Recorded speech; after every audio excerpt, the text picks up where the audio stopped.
সালামু আলাইকুম। Hello guys, আবার আপনাদের সামনে নতুন একটা ভিডিও নিয়ে আমি রয়েছি শরীফুল ইসলাম। তো আজকে আছি বাংলাদেশের শেষ সীমান্ত হিলি বর্ডার। তো আমার পার্শ্ববর্তী দেশ ভারত।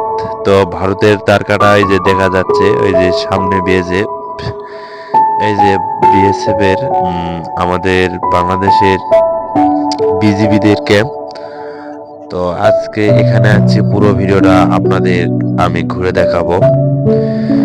আমাদের ভারতের সাথে একটা এক সময়ের সম্পর্ক এত সুন্দর ভালো ছিল, তো বর্তমান এই ভারতের সাথে আমাদের পার্শ্ববর্তী দেশের সাথে এমন একটা শত্রুতামূলক হয়ে গেছে, তারা আমাদের কখনোই দেখতে পারে না। তো আমি পুরো ভিডিওটা আজকে এই হিলি স্টেশনের সব পুরোটাই করব। এই যে আমার সামনে যে তারকাটা দেখতেছেন, এই যে এই পাশে, এই যে জুম করতেছি, এগুলা পুরোটাই ভারতের ভিতরে। তো আমি পুরোটাই আপনাদের পুরোটাই ঘুরে দেখাবো, আপনারা অবশ্যই দেখবেন।